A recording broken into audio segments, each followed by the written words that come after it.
In the northern reaches of Italy, where the sharp, jagged spine of the Alps begins to soften into the rolling valleys of the South Tyrol, there exists a place that seems to defy the ordinary logic of geography. It is a place where the harshness of stone meets the fluidity of water in a union so perfect that it has captivated the human imagination for centuries. This is the Puster Valley, a corridor of culture where the Germanic and Italian worlds collide, and hidden within one of its side valleys lies a natural amphitheater of unparalleled grandeur. At the center of this amphitheater, resting at an altitude of nearly 1,500 meters, lies the Braies Wild Sea, or as it is known in Italian, Lago di Braies. It is often called the Pearl of the Dolomites, but such a title, while complimentary, feels almost insufficient to describe the hypnotic power of this body of water. To stand on its shores is to stand before a mirror of the earth itself, a liquid emerald that captures the sky, the clouds, and the towering pale giants of rock that guard it, holding them in a suspension of perfect, icy stillness. The first thing that strikes the visitor is the color. It is not merely blue, nor is it simply green. It is a shifting, living spectrum that changes with the angle of the sun and the depth of the water. Geologists will tell you that this iridescent hue is the result of limestone flour, microscopic particles of rock suspended in the water, ground down by ancient glaciers and washed into the basin. These particles scatter the sunlight, absorbing the red spectrum and reflecting back the blues and greens, creating an intensity of color that looks almost artificial, as if someone had poured liquid gemstones into the valley floor. But while science explains the mechanism, it cannot quite capture the feeling. The water of Braies possesses a clarity that is disarming. In the shallows, every pebble, every sunken branch, and every darting trout is visible, preserved in a medium as clear as air. As the floor drops away to its maximum depth of 36 meters, the color deepens into a profound, mysterious indigo, a dark eye staring up at the vault of the heavens. This lake is not a permanent fixture of the landscape in the geological sense. It is the beautiful scar of a catastrophe. Thousands of years ago, a massive landslide tore away from the northern flank of the mountains, thundering down into the valley and damming the river that flowed there. The water, finding its path blocked by millions of tons of rock, began to rise, drowning the ancient forests and filling the basin until it stabilized, creating the lake we see today. The mountains that loom over it are Dolomites, composed of fossilized coral reefs from a prehistoric ocean that covered this land over 200 million years ago. The most prominent of these is the Croda del Becco, or Seekofel in German, a massive wall of rock that rises vertically from the southern shore, its summit reaching 2,800 meters. It is this mountain that dominates every reflection, its pale limestone face acting as a canvas for the sun. At dawn, the rock glows with a cold gray light. At noon, it is blindingly white. And at sunset, it burns with the enrosadera, the alpine glow, turning shades of fiery pink and deep violet, a phenomenon unique to the mineral composition of the Dolomites. However, long before geologists mapped the strata of these peaks, the local Leyden people, the ancient inhabitants of their valleys who speak a Rhaeto-Romance language derived from Latin, had their own explanation for the lake's existence. For them, this was not just a body of water, it was a threshold. The legends speak of the Kingdom of Fanes, a mythical empire that once flourished in these high plateaus. According to the lore, the valley was once inhabited by savages who mined gold and precious stones from the mountains. These savages did not covet the wealth for power, but for its beauty. When shepherds from the lowlands arrived, bringing with them greed and a desire to plunder, the savages sought to protect their treasures. They opened vast underground springs, flooding the valley to submerge their gold beneath a blanket of water, creating the lake to seal their wealth away from the avarice of men. They say that the gateway to the underworld of Fanes still exists at the base of the Crota del Becco. The mountain's Latin name, Sas de la Porta, translates literally as the Gate Mountain. It is said that once every century, on a night when the moon is full and the air is still, a boat leaves the shore, rowing silently toward the sheer rock face, where the stone dissolves like mist, granting passage to the lost kingdom deep within the earth. This mystical atmosphere is palpable even today, when the morning mist clings to the surface of the water, blurring the line between the lake and the air. It is easy to believe that one is standing on the edge of a fairy tale. But the history of Lake Braies is not only written in myth, it is also etched into the wooden beams of the grand building that stands on its shore.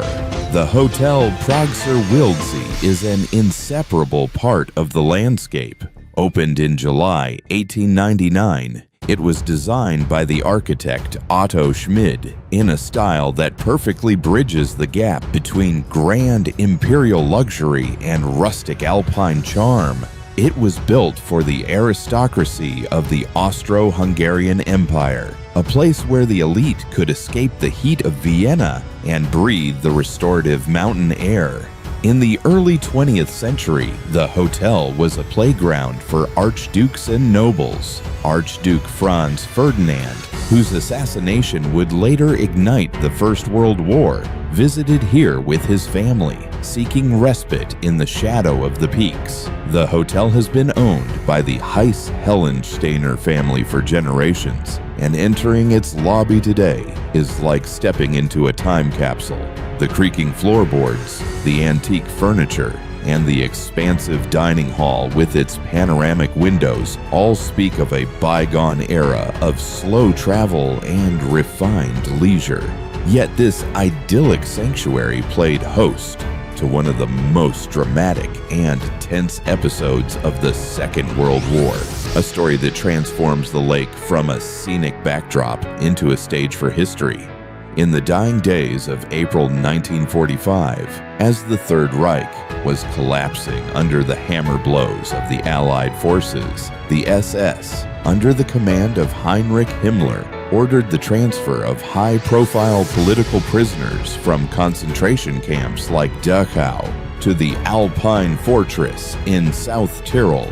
These were not ordinary prisoners. They were the Prominenten, prominent hostages whom the Nazis hoped to use as bargaining chips in surrender negotiations. The group included former Austrian Chancellor Kurt Schuschnigg, former French Prime Minister Léon Blum, British secret agents, generals, clerics, and family members of Klaus von Stauffenberg, the man who had tried to assassinate Hitler. On April 28, 1945, this convoy of 139 exhausted, terrified, yet incredibly significant people arrived at Lake Braies. They were housed in the Hotel Prager Wildsee. The situation was surreal. Here were the elite of pre-war Europe, who had survived years of starvation and torture, suddenly placed in a luxury hotel surrounded by breathtaking beauty, yet guarded by SS soldiers who had orders to execute them rather than let them fall into Allied hands. The tension in the air was thick enough to choke on. The beauty of the lake outside their windows must have felt like a cruel taunt. Paradise visible, yet unreachable. The turning point came when a Wehrmacht officer, Captain Richard von Alvensleben, learned of the situation.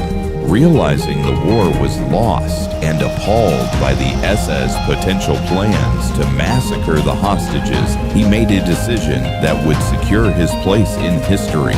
He marched his troops to the lake.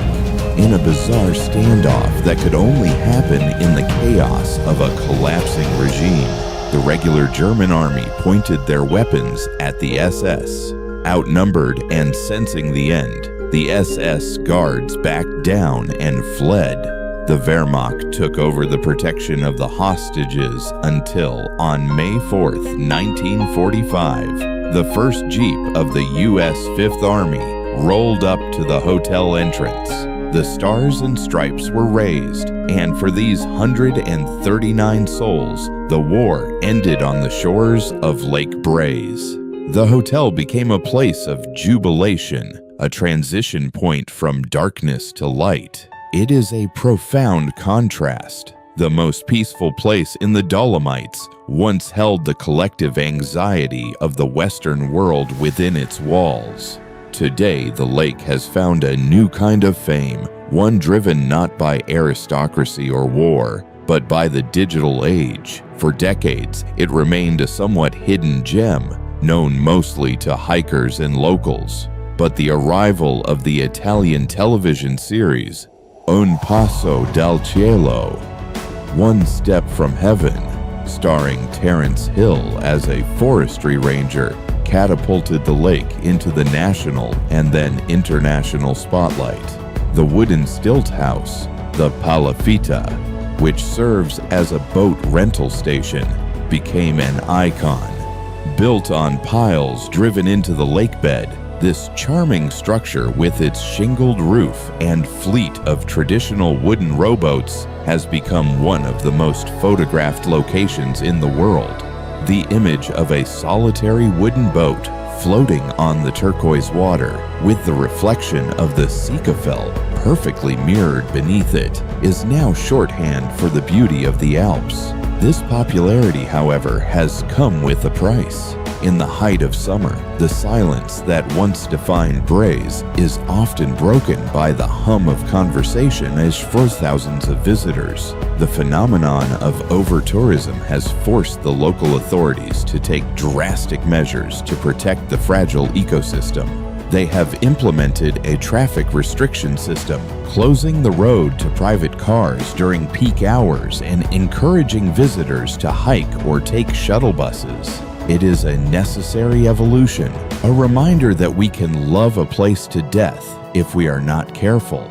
The challenge for the modern visitor is to look past the crowds and find the true spirit of the lake, which still resides there, waiting for those who are willing to seek it out. To truly understand Braies, one must move away from the busy boathouse and walk the circuit trail that rings the lake. It is a journey of about 4 kilometers that takes roughly an hour and a half, but it is a journey through different worlds. The western bank is wide and flat, a gentle promenade where the gravel crunches softly underfoot and the water laps at the roots of trees. Here, the forest is open, allowing sunlight to dapple the ground. But as the path rounds the southern end, under the towering shadow of the Crota del Becco, the character of the landscape changes. The terrain becomes wilder, more rugged. The path narrows, climbing up the rock face, carved into the vertical cliffs. Here, the air is cooler, scented with the resin of Swiss stone pine and spruce. This is the domain of the hardy alpine flora. Clinging to the limestone crevices, one can find the hairy alpenrose, the vibrant blue gentian, and, if one is lucky, the rare lady's slipper orchid. This region falls within the Fanes Braies Nature Park, a protected area of over 25,000 hectares that serves as a sanctuary for biodiversity.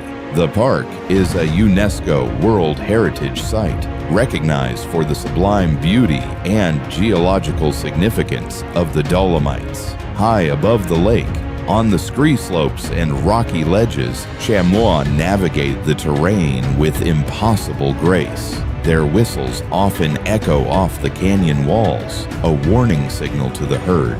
Golden eagles patrol the thermals, dark crosses against the blue sky, searching for marmots that sun themselves on the rocks. The lake itself is a closed ecosystem. The fish here, brown trout and Arctic char, are tough survivors, adapted to the cold, nutrient-poor waters. Fishing is strictly regulated, a privilege reserved for a few, ensuring that the aquatic life remains undisturbed. The seasons dictate the rhythm of life at Lake Braies with absolute authority. While summer brings the emerald vibrancy in the crowds, autumn paints the valley in melancholic gold. The larch trees, the only conifers in Europe that shed their needles, turn a brilliant, burning yellow against the pale gray of the Dolomites and the darkening blue of the water. This display of color is heartbreakingly beautiful. It is a time of quiet preparation. The air grows crisp, the shadows lengthen, and the water becomes even stiller, as if holding its breath. Then comes winter, and Braies undergoes its most radical transformation. The valley creates a cold sink, trapping freezing air. The lake surface solidifies into a thick sheet of ice, often covered by a heavy blanket of snow. The emerald eye closes. The landscape becomes a study in white and gray. Silence returns, absolute and profound. In the past, ice was harvested here to cool the cellars of breweries and hotels in the valley. But today, the frozen lake becomes a playground of a different sort. Cross-country skiers glide across the surface, their tracks cutting geometric lines across the white expanse. Hikers walk directly over the sleeping depths, a surreal experience of treading where boats once floated. The Hotel Pragsur Wildsea stands like a sentinel in the snow, its windows glowing with warmth, offering refuge from the biting cold. Winter curling is a tradition here, the sound of the stones sliding on ice ringing out in the thin air. It is in winter that the wild nature of the wild sea is most apparent. The mountains feel bigger, the isolation more acute, and the beauty more savage. Leaving the lake, one carries away more than just digital images. There is a sense of scale that settles in the soul. The geological time that built the coral reefs, the mythical time of the Fanes Kingdom, the historical time of the empires and wars, and the fleeting present moment of the tourist. All these timelines intersect at this single point. Lake Braies is a reminder of the permanence of nature and the transience of human endeavor. The water flows in, pauses in the basin, and flows out, just as generations of people have arrived, marveled, and departed.